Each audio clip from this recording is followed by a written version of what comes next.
Good evening, everybody, and welcome to our regular Sueur City Council meeting dated May 22, 2023. At this time, I'll call the meeting to order. We'll start with the Pledge of Allegiance. I pledge allegiance to the flag of the United States of America and to the republic for which it stands, one nation, under God, indivisible, with liberty and justice for all.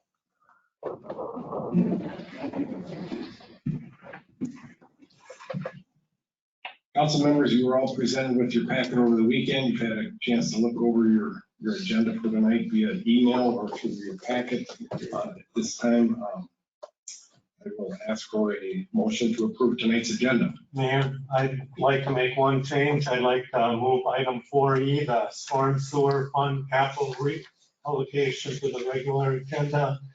And with that, I'll make a motion. Second. Motion's been made by Council Member Schleter to move 4E, storm sewer fund capital reallocation, and seconded by Council Member Sullivan. Any other discussion, comments, or concerns? With that, all those in favor? Aye. Anybody opposed? The ayes have it. Moving on to tonight's consent agenda. All items on the consent agenda are considered routine and will be available to the City Council at least 2 days in advance of the meeting. These items will be enacted in one motion. There will be no separate discussion on these items unless a council member or citizen so requests, in which event the item will be removed from the agenda and considered in normal sequence. At this time, I will ask our city administrator, Mr. Roby, to review these with us.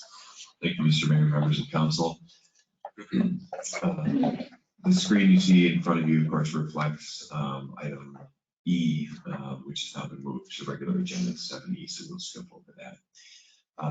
First, approved city council minutes from May 8th, 2023.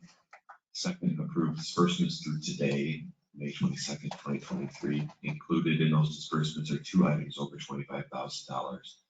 The first to Center National Bank for the payoff, the city's portion of the payoff of the 2010 healthcare revenue bond. And second to the Minnesota Department of Revenue for the city sales tax from April 2023, the $39,767. Item C, approved exempt gambling permits to Giant Days and St. Anne's Catholic Church. Item D, approve a 3-2 liquor license for the Sueur Baseball Association. Item F, personnel actions. This includes the majority of our seasonal hires for the pool and public services. And item B, approved Summer Valley 2023 partnership with the Sueur Chamber. Anybody have any questions for our city administrator? If not, I will entertain a motion to approve tonight's consent agenda.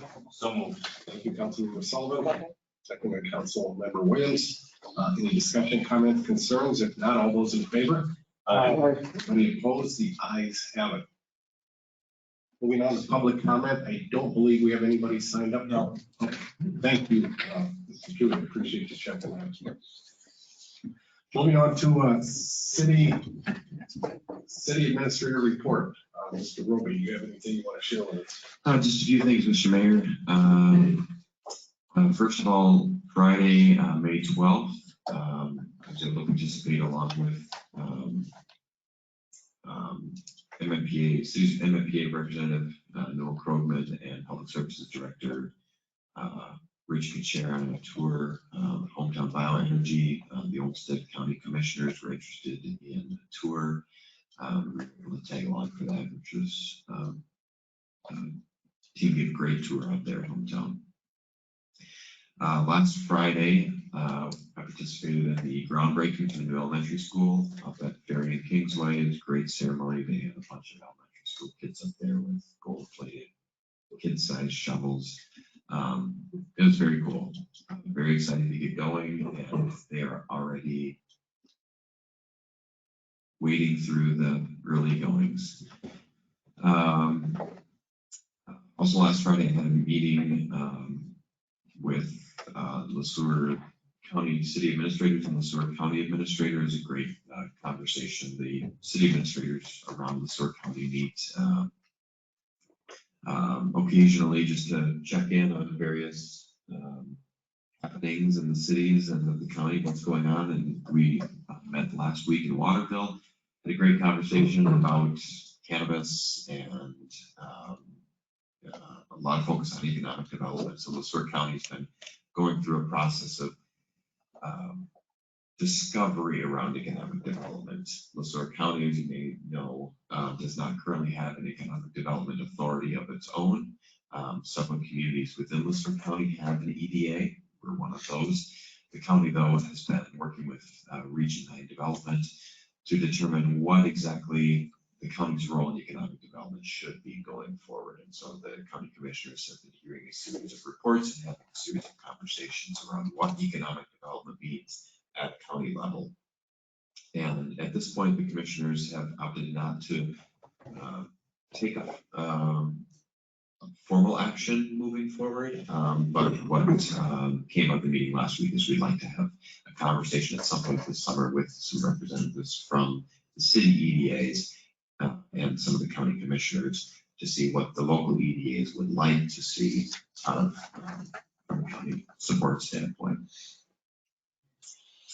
An update from Mr. Krogman from MMPA.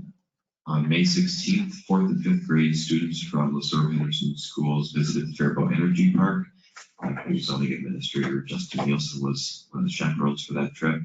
So MMPA offers an energy education elementary program, which they partner with the Science Museum of Minnesota on. They host scores of students throughout the year, learning about renewable and non-renewable energy sources, personal electricity use, electricity generation in general. So they do a really cool tour for elementary age students that's aligned with the Minnesota 4th grade science standards out there. So some LSA kids were able to join them on May 16th. Also on May 16th, last week, there were two things going on. One was the Giant Reality Challenge, which Chief Tiki and Finance Director Graff and I were able to participate in. The Rotary puts that on in conjunction with Don Martinson's economics class. So the juniors at LSH go through a round robin of picking a career. They're assigned a set number of dependents and whether they have a spouse or not. And they go from booth to booth, spending their money as though they were in the real world. So I was at the child care table, Director Graff was at the personal finance table, and Chief Tiki was handing out tickets and nuisance violations to students as they walked around the room. So it's a really cool event that the school hosts in partnership with the Rotary twice a year. Also on May 16th was the closing of the Ridgeview property, which was very involved, but it ended up being a success. So everything is set, everything's in place. We've received all the signed documents, and there's money sitting in escrow waiting for September 17th when we'll be able to make the final payoff of the hospital portion of the debt. One final update from the Planning Commission, and I presume Councilmember Schleer was going to provide this update, but Chair Dan Ryerson has submitted his resignation. There is no formal council action required to accept Mr. Ryerson's resignation. Dan's been a terrific member of the Planning Commission, and he's moving out of state, so his term on the Planning Commission has ended, and we will begin recruitment of a new member of the Planning Commission. In the meantime, Neil Krogman was selected as the new chair of the Planning Commission, and Terry Johnson elected vice chair of the Planning Commission. Those are the updates for tonight. Very good. Any council member have any questions for Mr. Groby regarding his updates?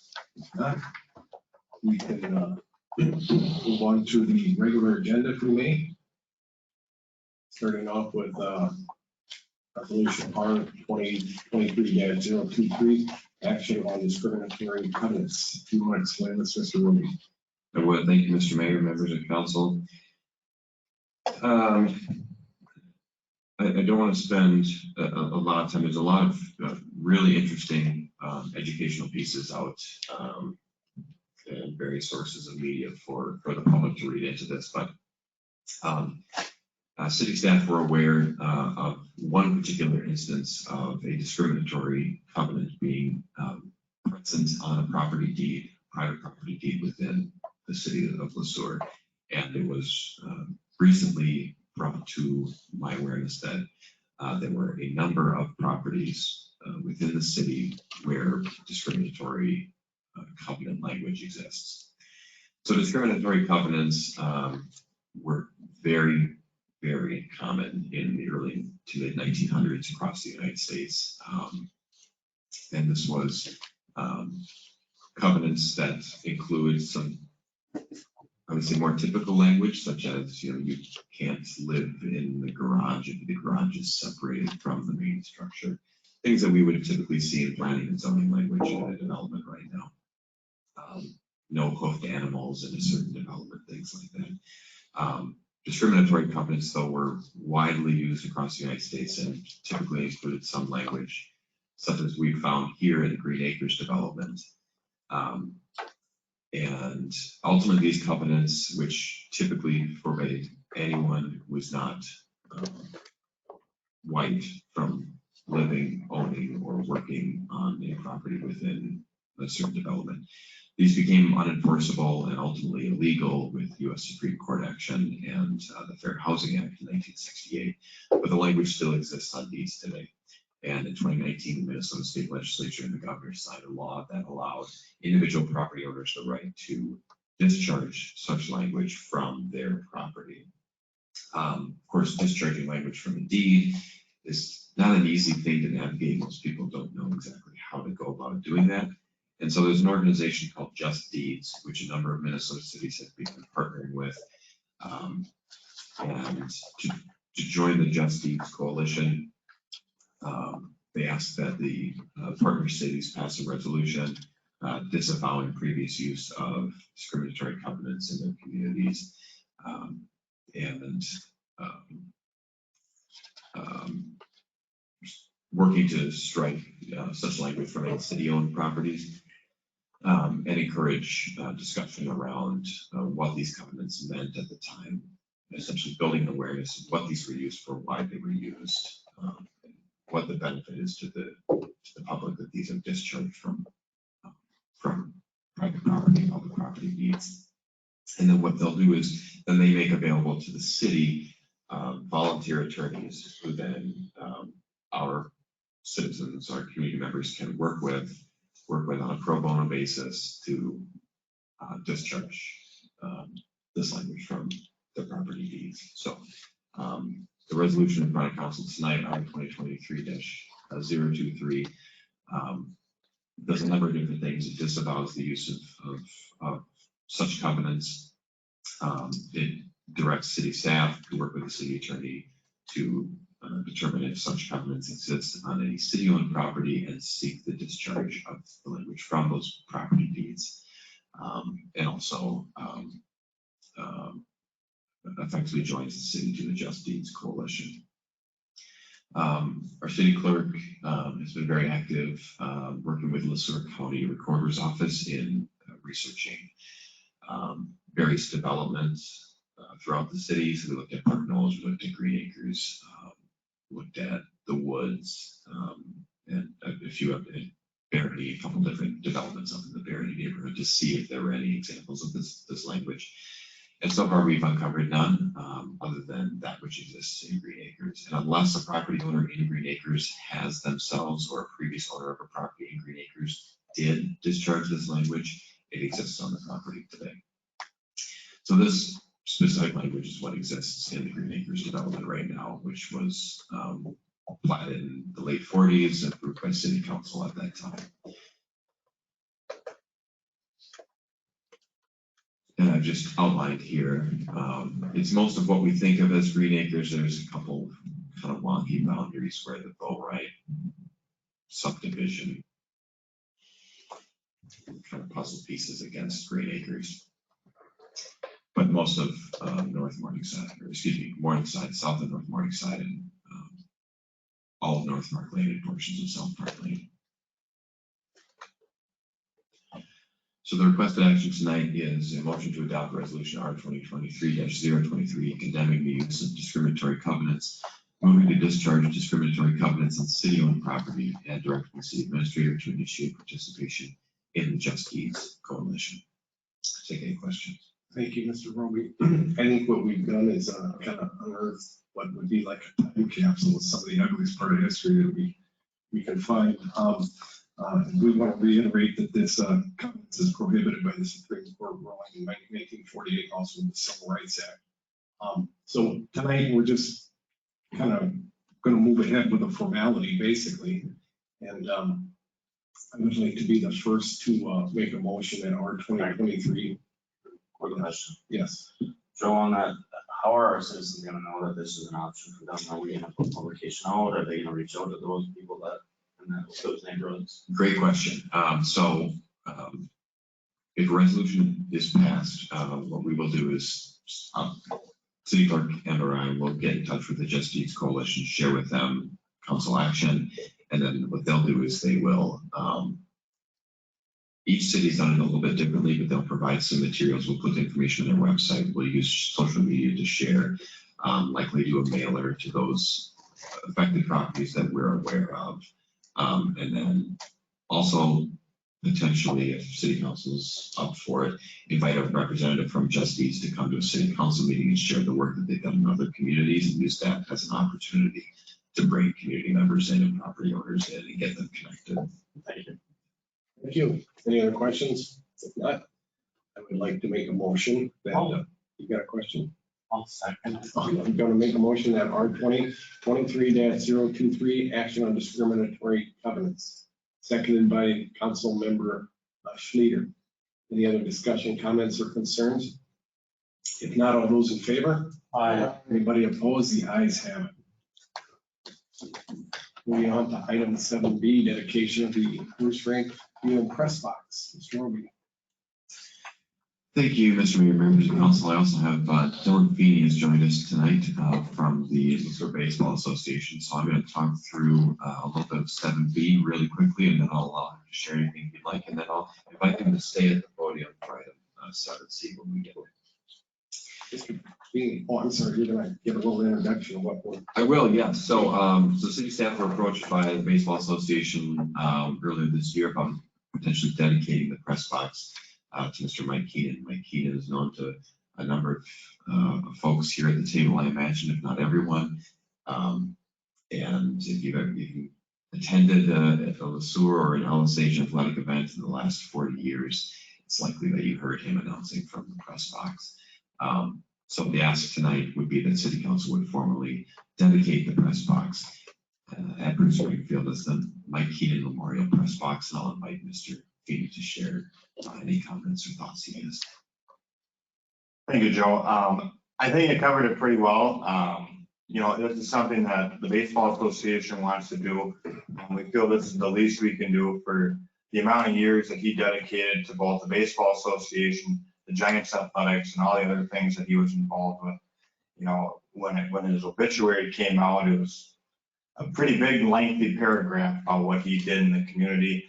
And we feel that this is the least we can do to pay tribute to the lasting legacy that he left in this town. So we came up with the idea of renaming the baseball press box in his honor. Especially that was where he liked to be a lot of the time. So. Thank you, Mr. Feeney. Any questions for Mr. Feeney and Mr. Roby? You look like you have a question or someone. No? Okay. With that, I will entertain a motion for the dedication of the press box, Bruce Frank Field to Mike Keenan Memorial Press Box. So moved. Thank you, Mr. Huntington. Seconded by Councilmember Sullivan. Any other discussion, comments, concerns? If not, all those in favor? Aye. Anybody opposed? The ayes have it. Moving on to item 7C, Bruce Frank Field scoreboard donation.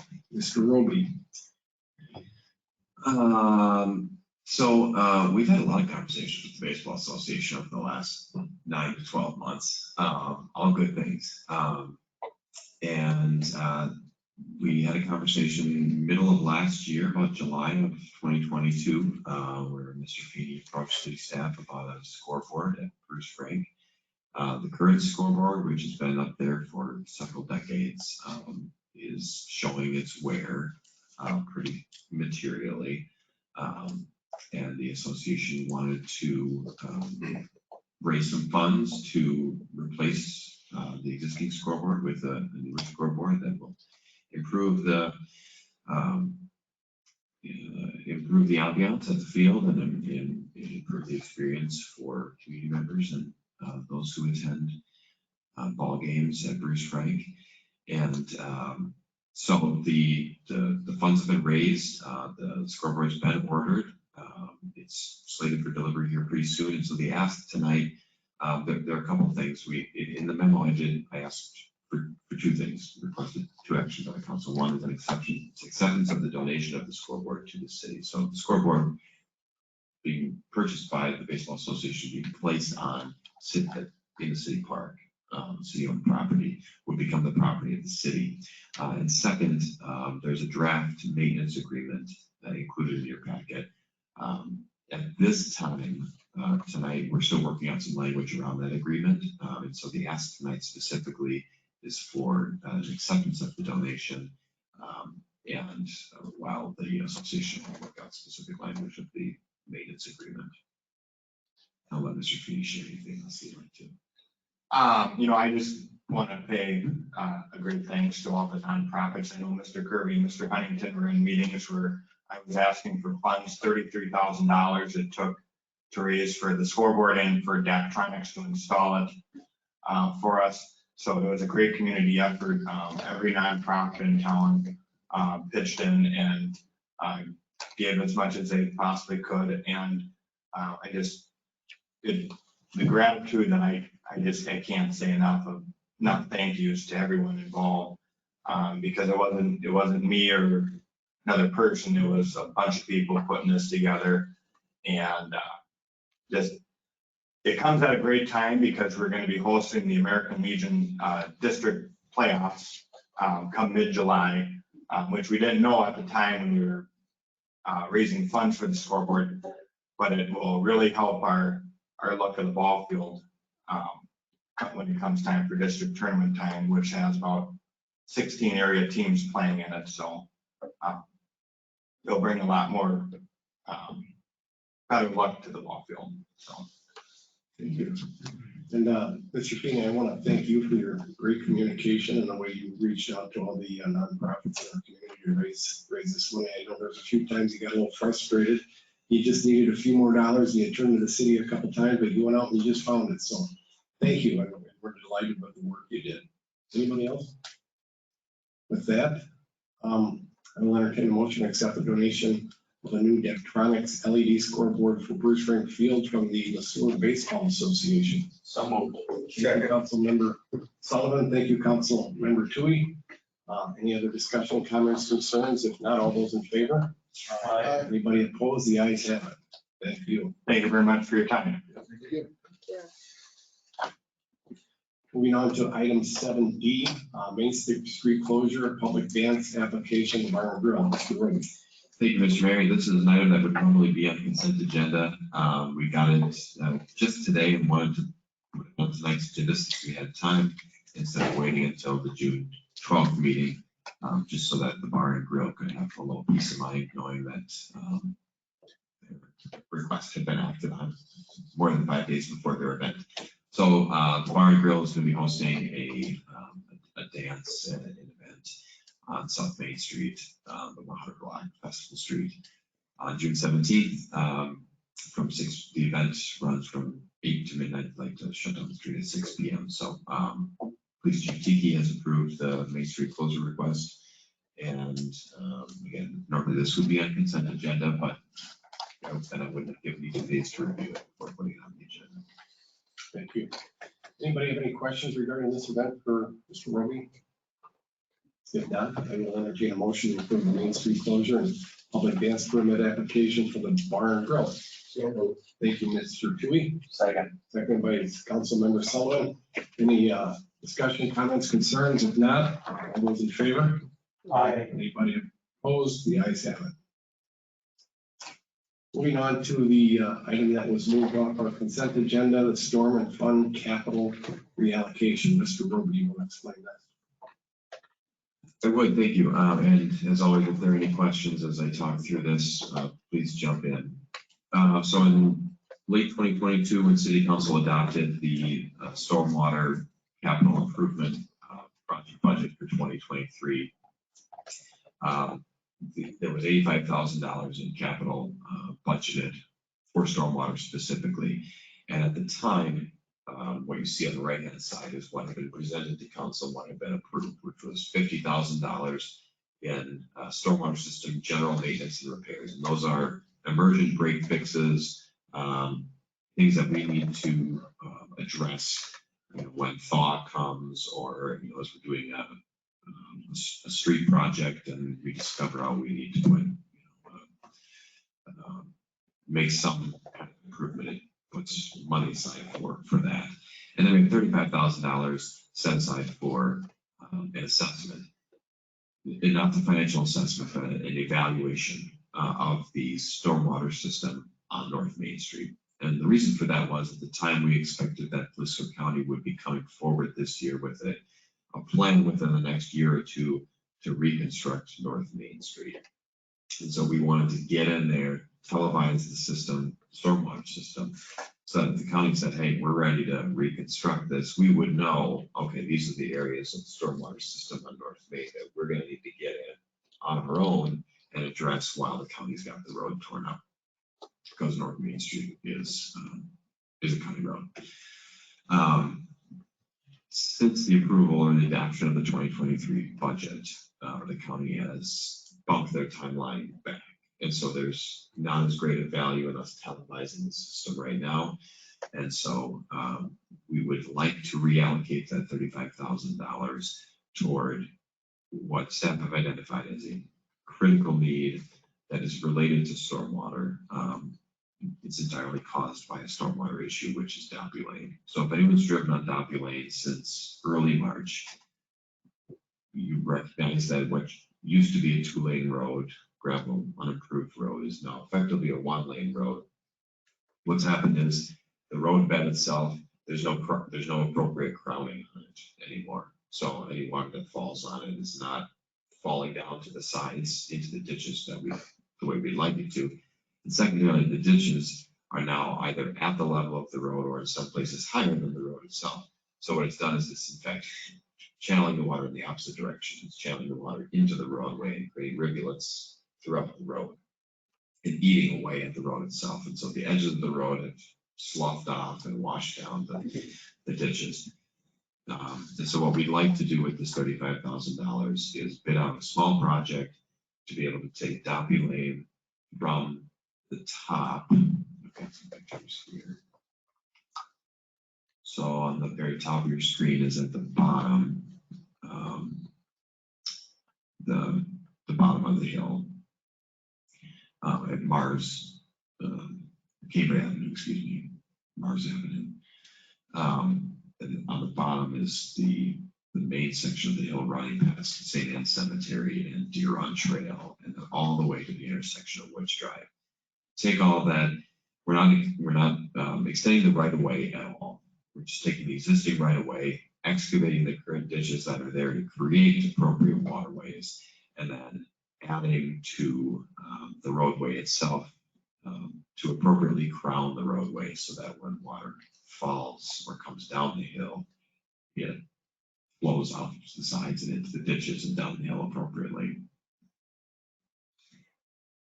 And on the way, you see little black kind of spider legs on the either side of the roadway. Those are rock checks to slow the water down a little bit as it travels down the ditches.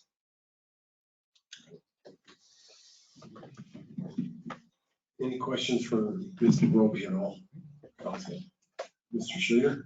I don't have any questions. I just wanted this to be put on the regular agenda.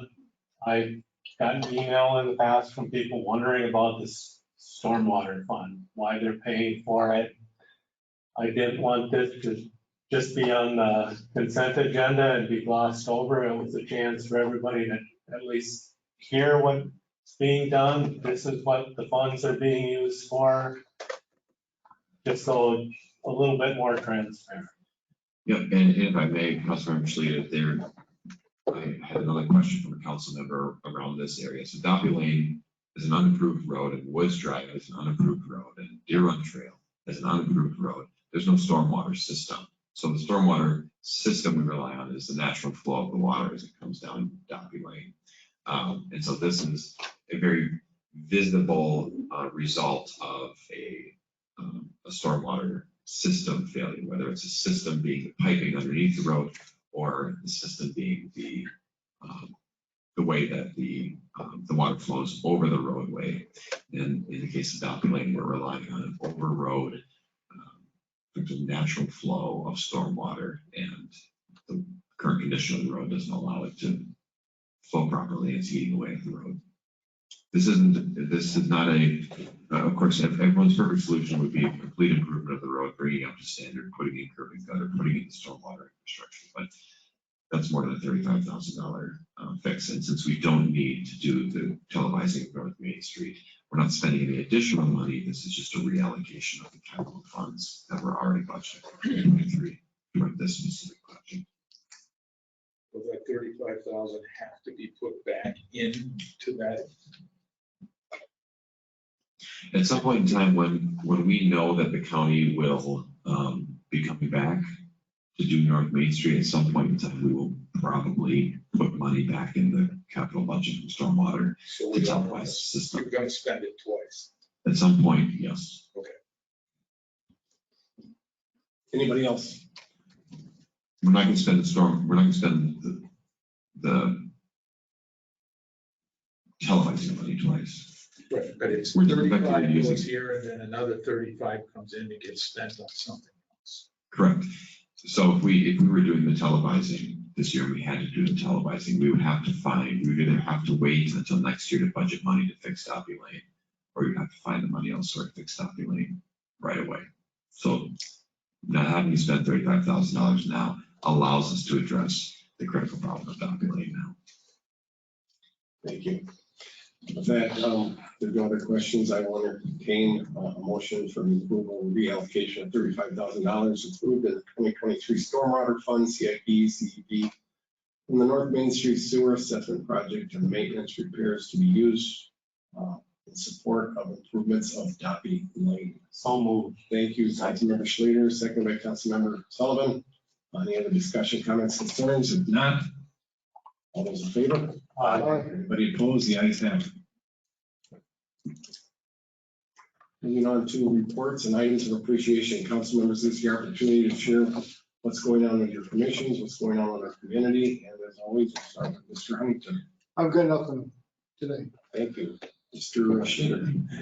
Administrator Roby already commented on the planning commission and Dan Ryerson submitting his resignation and Noel Krogman being elected chair and Terry Johnson vice chair. I do want to say I appreciate Dan's service. He was a good asset to the community. One other thing from that meeting, the Future of the City Forum questionnaire is going to be made available to the public from July 1st through August 7th. And I have an upcoming Sueur County officials meeting on the 24th. It's going to be at the Legion and Lee Center, and the speaker for the evening will be Jonathan Ostas. He's with the Minnesota Department of Agriculture, and he'll be presenting information on emerald ash water. Thank you. Councilmember Sullivan. After a last council meeting, we had a transit meeting the next day. Nothing drastic out of there other than some updates on where our buses are at, which are quite a few years down the line because everything's still backed up from COVID. Did also attend ground bit breaking with Joe, Councilmember Schleter. That was a very nice dedication to that. Tonight we had an EDA meeting. Last conversation around the one RFP we received for the 169 property. Gonna have a special meeting next week, Tuesday night, in regards to that. Okay, very good. Thank you. Councilmember Tui. Nothing. Nothing. I went to the same meeting, so he stole my thunder. Councilmember Williams. Last HRA meeting was last week, and she's now at occupancy about 97%. Few apartments offline, but that's great improvement since that major remodeling. So still looking forward to that HUD audit in June. And just wanted to say the Lions breakfast at the airport was well attended and a lot of airplanes. It was pretty perfect day, and that's for the better day except for mosquitoes. They weren't invited, but they were there. That's good. Thank you. I have nothing to report tonight, and at this time, I'll entertain a motion that we go into closed session. So Second. I'll read the motion, or we need the motion to be read. So the city council will enter into the closed meeting pursuant to Minnesota statute 13D.05 subdivision 3 to discuss the city administrator's annual performance evaluation. We have a motion on that? To move into closed session. Did you make a motion? I did. I second. So, Councilmember Chu did, and Councilmember Huntington seconded. All those in favor? Anybody opposed? The ayes have it.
We're online.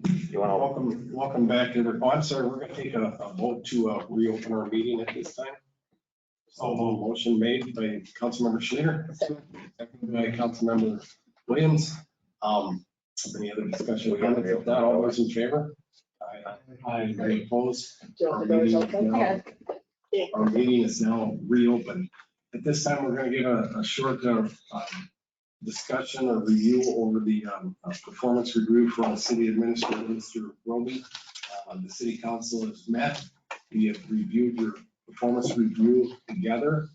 We have looked over some of the scores, some of the comments.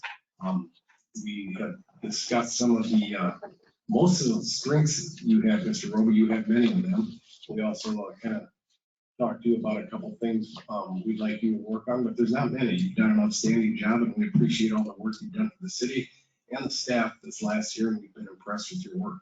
So with that said, the performance review will, compensation will be discussed at our next meeting. It'll be on the agenda, and we'll address it at that time. Any other discussion from anybody? Have I missed anything? Mr. Roby? No. With that said, I will entertain a motion to close this meeting. So moved. Thank you, Councilmember Huntington. Thank you, Councilmember Sullivan. All those, any discussion? If not, all those in favor? Aye. Everybody opposed? The ayes